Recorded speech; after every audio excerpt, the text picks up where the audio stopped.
Hi guys, it's Claire. Welcome back. Today I am back at you with the second part of my March reading wrap-up, and I'll be talking today about the best books I read this month. So let's get started. The first book I want to mention is The White Book by Kang, translated by Deborah Smith, which I read at the beginning of this month and which was recently longlisted for the Man Booker International Prize. I recently did a full review of this book in which I basically just gushed about how much I loved it. And if you don't already know, this is a short, rather experimental meditation on the color white and more broadly on life, death, time, and the transience of all things. And that might sound kind of heady and overly existential, but this book is so subtle and so restrained, and it's full of beautiful imagery and sort of quiet meditation. And I was really surprised at how affected I was by it. I was really moved, and I now kind of hold this book really close to my heart, and I can't recommend it enough. And if you want to hear my full thoughts, I'm going to link my full review down below. But I did want to mention that a lot of people have been comparing this book to Bluets by Maggie Nelson, which is a similarly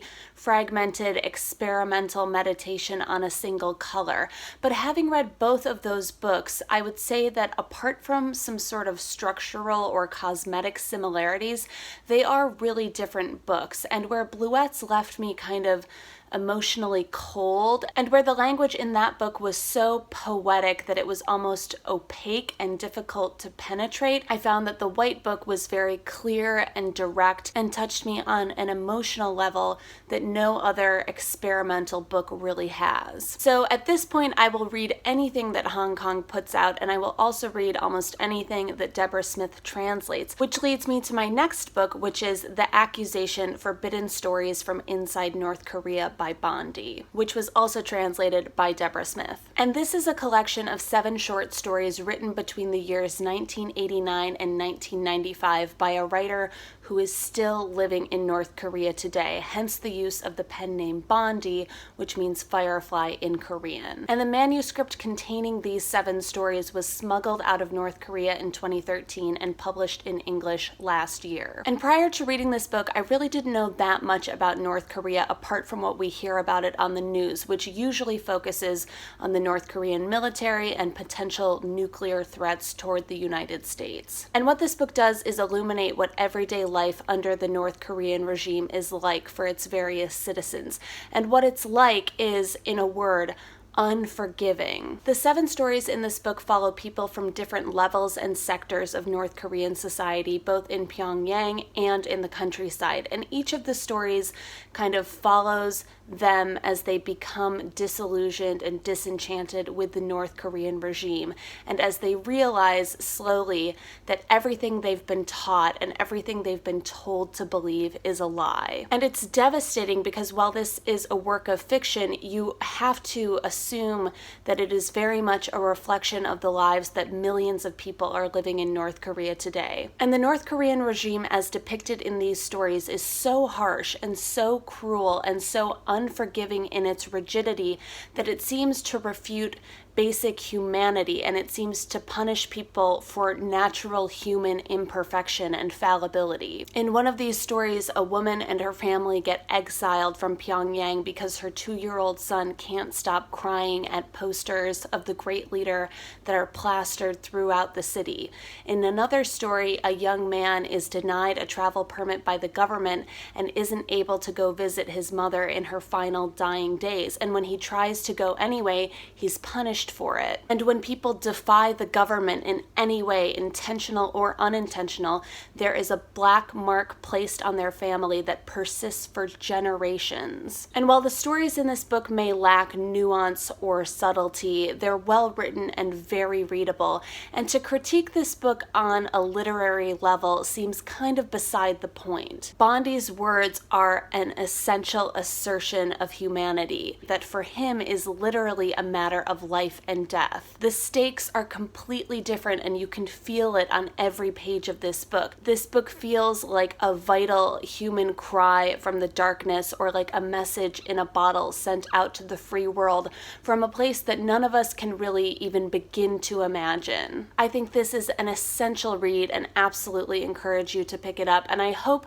that it makes us all reconsider the ways in which we talk talk about North Korea, so that in addition to talking about nuclear threats and crazy dictators, we're also talking about the human cost of one of the most totalitarian and unforgiving regimes in human history. Next up, I have 2 books by Eileen Chang, who was one of the leading writers of 20th century Chinese literature and who has quickly become one of my favorite new authors. So first up, I have Half a Lifelong Romance, which I read at the beginning of the month and which I initially saw over on Matthew Sharapa's channel.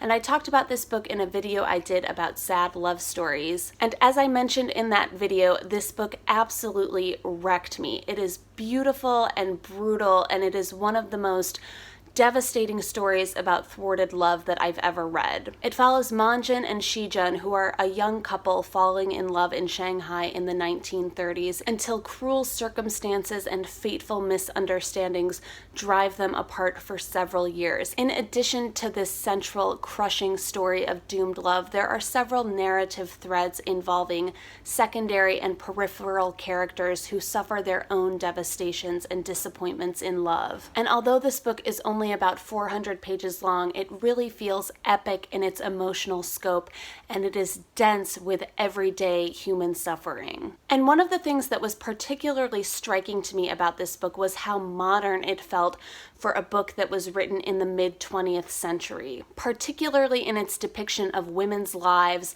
and women's burdens and women's limited life opportunities. Eileen Chang's commentary on things like women's economic opportunities, the morality of prostitution, and in particular on sexual assault, really feels ahead of its time without feeling didactic or heavy-handed. This book features some brutal mistreatment of women, and the way that Eileen Chang depicts her character's response to that mistreatment, whether it be through anger or numbness or emotional hardness, felt so real and so recognizable that it almost gave me chills. There is a raw female rage in this book that I really wasn't expecting from something written almost 70 years ago. The women in this book, and especially Manjun, are fully realized characters who are aware of the ways in which society traps them in impossible circumstances, but who pound against the walls of those cages nevertheless. And if all the characters in this book suffer in some way, it is the female characters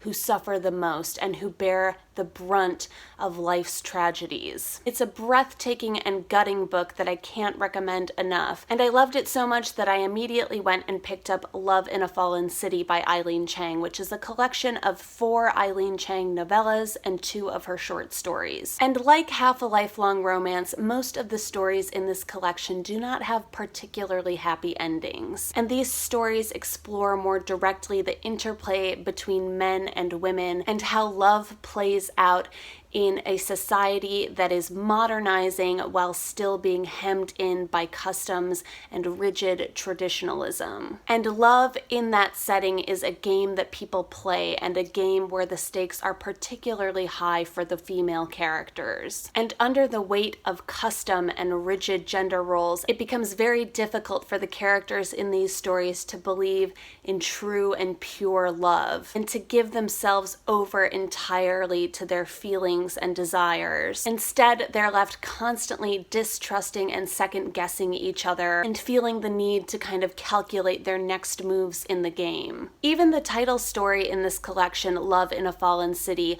which is perhaps the most romantic and hopeful story in this bunch, is still an epic of female and male gamesmanship. And in each of these stories, Eileen Chang plots and paces those games with a mastery and deftness that is both thrilling and devastating. Eileen Chang observes and critiques society and romance in a way that is reminiscent of Jane Austen, but she does it with an edge and a darkness and an unforgiving ruthlessness. She can write about a chance encounter between a man and a woman on a trolley car in a sealed-off city and create an epic story from their brief exchange in that small, confined space. And on the other end of the spectrum, she can tell the sprawling love story of a man and woman playing games with each other amidst the fall of Hong Kong. There is a theatrical and cinematic quality to Eileen Chang's writing. This book is also filled with beautiful images, and the way that she describes color in particular is so dazzling and so lush that it was one of my favorite parts of this book. So needless to say, I am now fully an Eileen Chang stan, and she's just fantastic, and I absolutely recommend that you pick up one of her books. Those are the best books that I read in the month of March. They were all excellent in very different ways, and I encourage you to check out all of them.